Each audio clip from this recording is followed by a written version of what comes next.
My dad called me the affair child. For 28 years, a DNA test proved them all wrong. 28 years of being treated like a stain on the family carpet. 28 years of side eyes at Thanksgiving, of whispered conversations that stopped the moment I walked into a room, of being handed slightly less, always just slightly less, than everyone else. And then one Saturday morning, a small white envelope landed on my kitchen counter and blew the entire lie apart. Not just for me, for everyone. But here's the part nobody in my family saw coming. The DNA test didn't just prove I belonged. It proved someone else didn't. I'm Colt, 28, male. Average height, brown hair, the kind of guy who fixes his own car and pays his bills on time. I grew up in a mid-sized town in central Ohio, second of two boys. The one who was always quietly written off as the difficult one, except I was never actually difficult. I was just the one nobody wanted to claim. My older brother, I'll call him my brother, though that word is going to get complicated very fast, is 4 years older than me. He's always been the golden one. The one my dad coached in Little League. The one whose framed photo sat on the mantel above the fireplace, while mine sat on a side table in the hallway. Growing up, I thought that was just how families worked. Some kids are favorites. It stings, you push through it, you survive.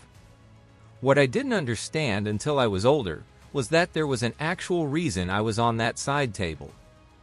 My dad believed with complete and total conviction that I was not his son. The first time I heard the words "affair child" directed at me, I was 9 years old.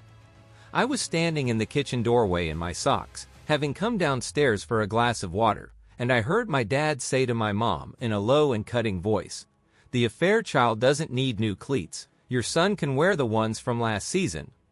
I didn't fully understand what affair child meant. I went back upstairs, got in bed, and Googled it on the iPod Touch I'd gotten for my birthday. I read the definition twice. Then I lay there in the dark staring at the ceiling, feeling something shift inside me that never fully shifted back. My mom came to my room an hour later and sat on the edge of my bed. "You heard that," she said. "It wasn't a question." Yeah. She didn't say he was wrong. She didn't say "That's ridiculous, Colt. You are absolutely your father's son." She rubbed my back and said, "Your dad is dealing with some things," and left. I thought about that non-answer for the next 19 years. Here's what I knew, pieced together over time from fragments, from overheard arguments, from my aunt letting things slip after her second glass of wine at Christmas. When my mom was pregnant with me, my dad found out she had been spending a lot of time with a man from her old job. He confronted her. She denied anything physical had happened. But my dad had trust issues that ran bone deep, and I came out with brown eyes when both my parents had blue, and that was apparently enough for him to build an entire case in his head that he never let go of. My mom maintained her innocence for almost 3 decades. She never wavered. But my dad never fully believed her, and so the suspicion attached itself to me like a second shadow. I was the living evidence of a crime he was convinced had happened. My brother, meanwhile, knew exactly what was going on. He's 4 years older than me, and had been the only child long enough to understand the power dynamics in that house. And from a very early age, he figured out how to use my dad's suspicion as currency. I want to be fair here, because I've spent a lot of time working through this in therapy. My brother did not create the situation. My dad's mistrust created the situation. But my brother? He cultivated it. Watered it, made sure it grew in exactly the direction that benefited him. There were small things, constant little maneuvers I didn't catch until I was old enough to look back and recognize them. If my dad made a rare effort to include me in something, a fishing trip, a game, my brother had a way of turning those moments sideways. He'd say something offhand to my dad, privately, things I was never supposed to hear. Things like, "He's just going because Mom made him." Or, "Don't you think it's weird how he never looks like he actually wants to be here?" He was planting seeds continuously, keeping the distance between me and my dad fertilized and growing. He was also extremely good at playing the reasonable middleman in front of everyone else. Whenever extended family asked why things seemed off between me and my dad, my brother would step in with this practiced half shrug and say something like, "Colt's always been a little closed off. Dad tries, but you can't force a connection." It sounded almost sympathetic. It was a framing device, and he deployed it consistently for 2 decades. By the time we were teenagers, the division in that house was carved out and official. My dad took my brother hunting, fishing, to ball games. I was invited sometimes, then less often, then rarely. When I got into a good college, Ohio State, engineering program, full academic scholarship, my dad said at dinner, "Good for you." When my brother got into a decent state school on partial athletic funding, my dad cried. Actually sat at that same dinner table and cried.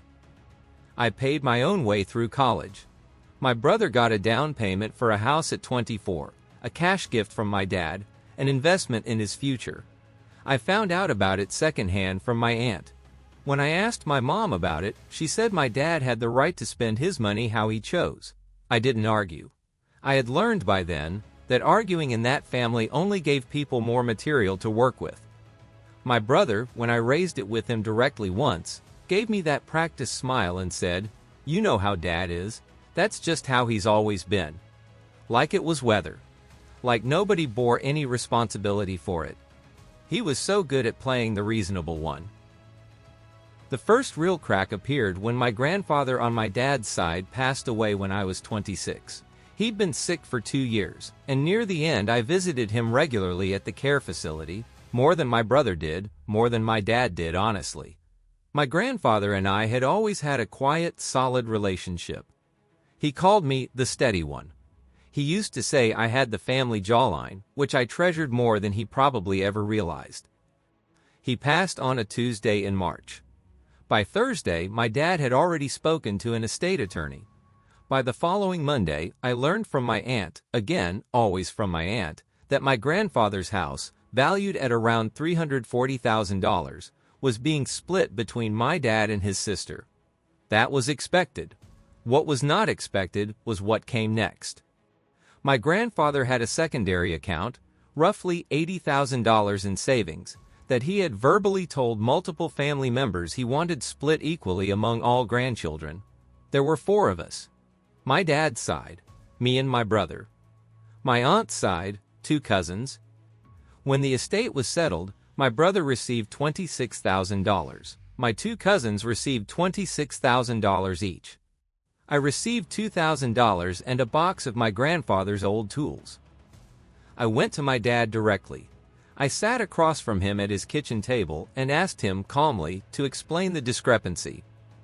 He looked at me for a long moment and said, "Your grandfather's wishes were divided among his grandchildren. I'm his grandchild." He didn't answer that. He just looked at the table. I pressed once more. "Dad, I'm asking you directly. Why did I receive $2,000 when everyone else received $26,000? He said, still not meeting my eyes, "Some of that money was earmarked differently. It's complicated." It wasn't complicated. He just couldn't say the real reason out loud, because saying it out loud would mean owning it, and he had spent 28 years not owning it.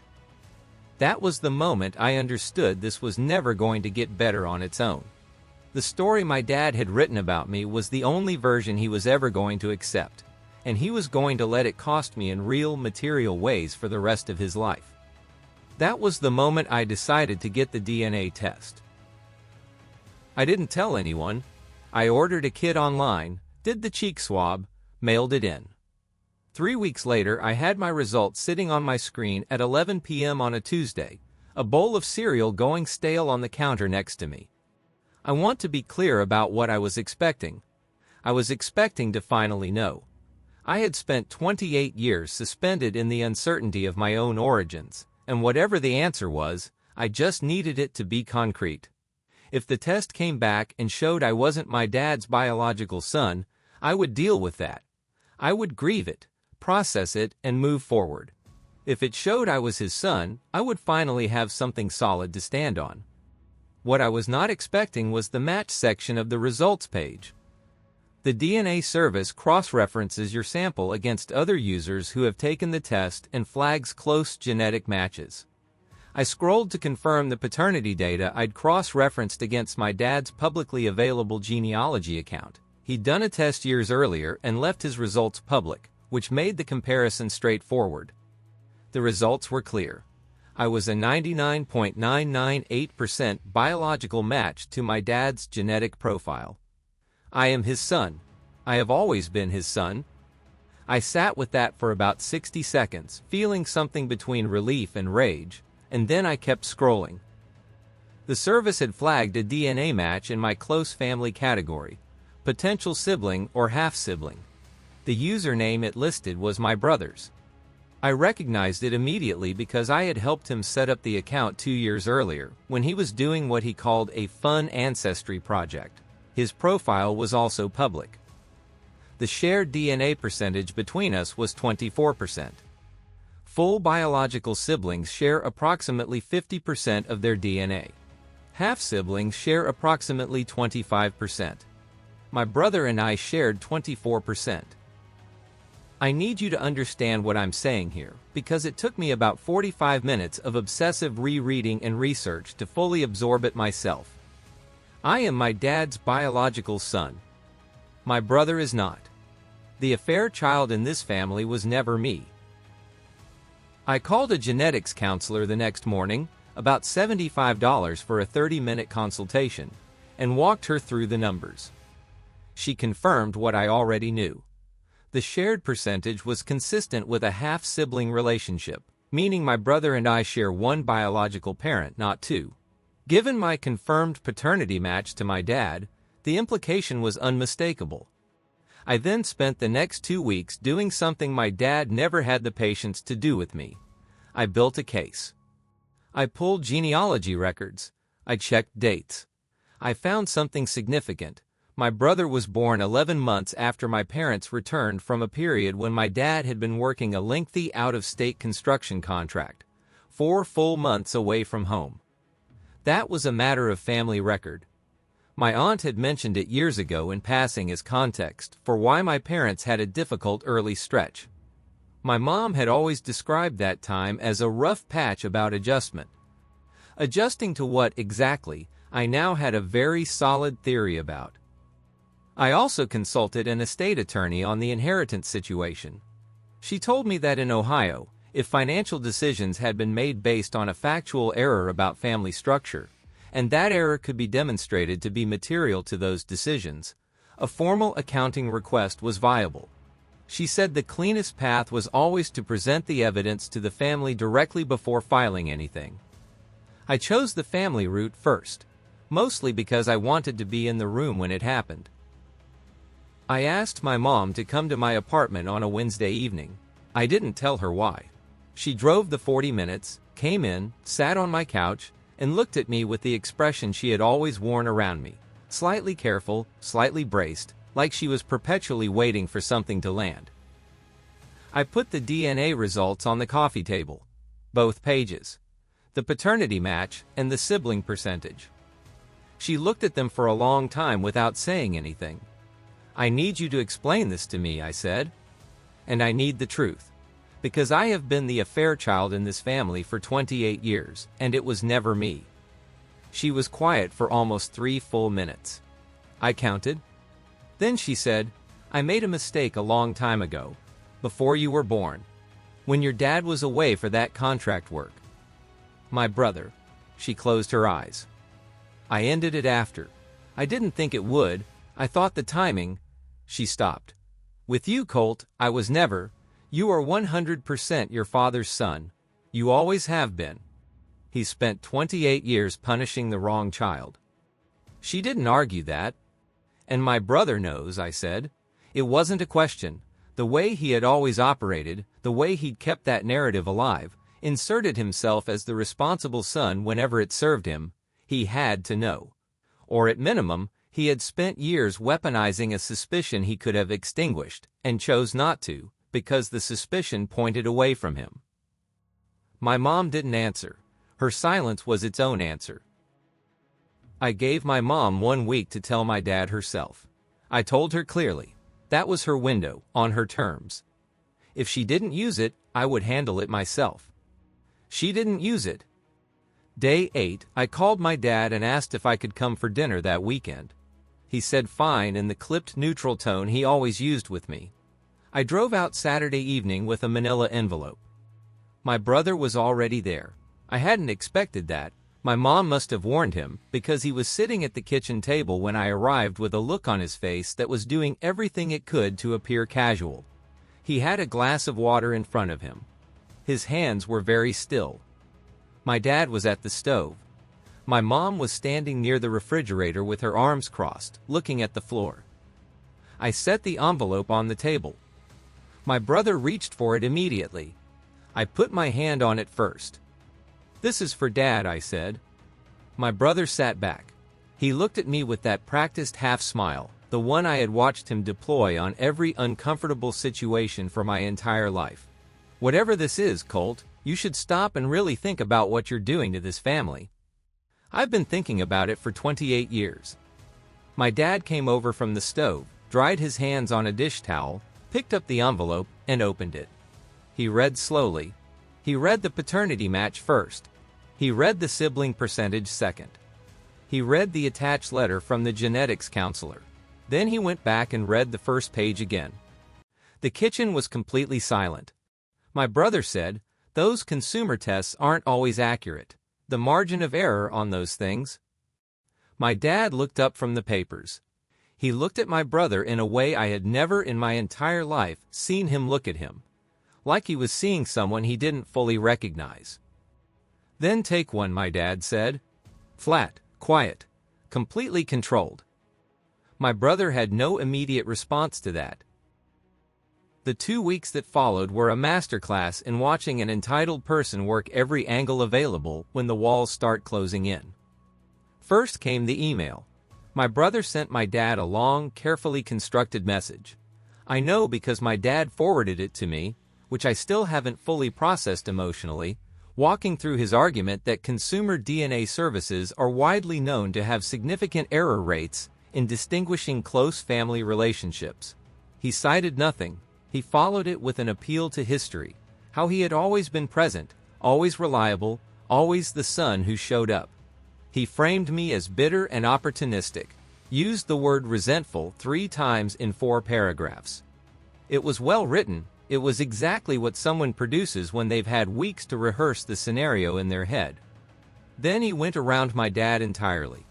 He called my dad's oldest friend, a man who had been around our family for 30 years, and fed him a version of events where I had ambushed the family with an unverified internet test, because I was upset about inheritance money.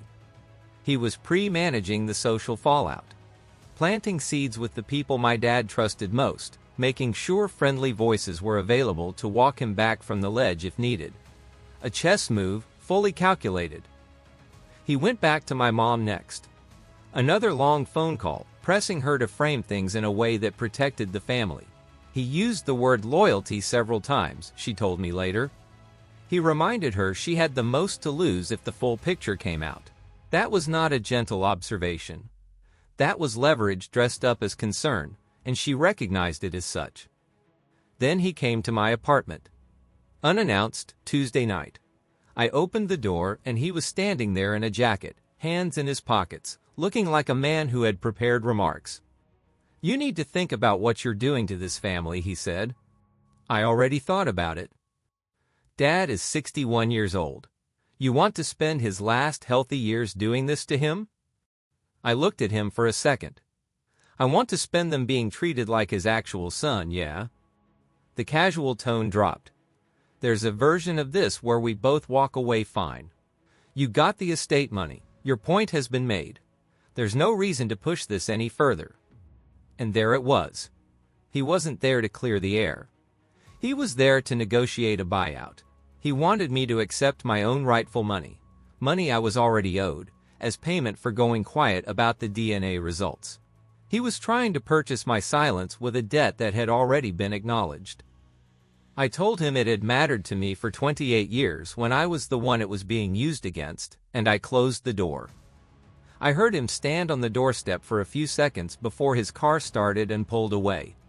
I went and sat on my couch in the quiet. Not angry, not even triumphant. Just finished. Done with the whole construction of who he had always performed himself to be. My dad, for his part, did what I didn't expect. He went and got his own test. Not a consumer kit. He paid for a certified paternity test through a licensed lab, the kind that holds up in legal contexts. Results came back in 10 business days. They confirmed everything. I don't know every conversation that happened in that house after that. What I know is that my dad called me on a Thursday afternoon and we talked for 11 minutes. He didn't make a speech. He said, "I need you to know that I was wrong." He said it the way someone says something they've been carrying for a long time and finally had to put down. I said I heard him. He told me he had been in contact with his estate attorney. He didn't give me details, and I told him I didn't need them yet. What I know is that my brother was removed as primary beneficiary and co-executor of the estate. My brother's attorney reached out to my dad's attorney the following week. Discussions followed. My dad held his position. The estate accounting around my grandfather's inheritance was revisited. I filed a formal request. My dad cooperated fully. Within 60 days, through a negotiated agreement between both attorneys, I received an additional $24,000, bringing my share in line with what my cousins and brother had received. My brother's attorney signed off quickly. Fighting it would have required surfacing the DNA results in a formal legal context, and nobody on his side wanted that story told in that particular room. My brother did not contact me after that.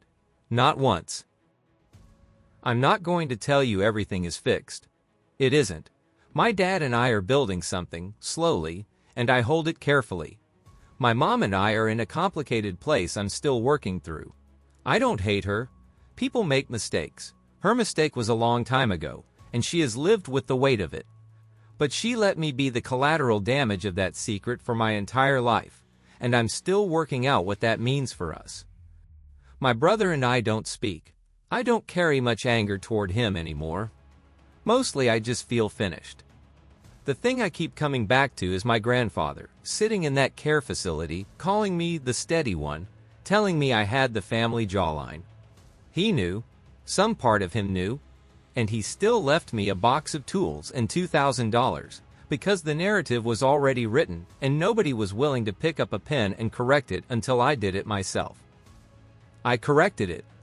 That envelope on that kitchen table was 28 years in the making. When I put it down, I put down every single year of it. If you're reading this thinking you would have done that test at 18, fair. I needed 28 years of proof that it wasn't going to resolve itself before I was ready to resolve it myself. If you've ever been the person in your family who gets the hallway table instead of the mantle, the second-hand cleats, the $2,000 and a box of tools, I see you. Document everything. Know your rights. The truth has a longer memory than the people trying to bury it. If this story had you losing your mind at the part where those sibling DNA numbers came up on screen, imagine being me at my kitchen counter at 11 p.m. with a bowl of cereal going cold. If you want to be around the next time the entitled people in my life make a decision that ages spectacularly poorly, go ahead and subscribe. I'll be here, taking notes, building cases, and apparently also doing other people's DNA homework for them. Before you go, my brother actually had the nerve to show up at my apartment and tell me I was blowing up the family over something that ultimately doesn't matter. This from the guy who spent 28 years quietly keeping a false narrative alive because it benefited him financially and socially. What would you have said to him at that door? And has anyone out there ever been the family scapegoat for something that turned out to be completely, provably false? Drop it in the comments. I genuinely want to know I'm not the only one who has lived something like this.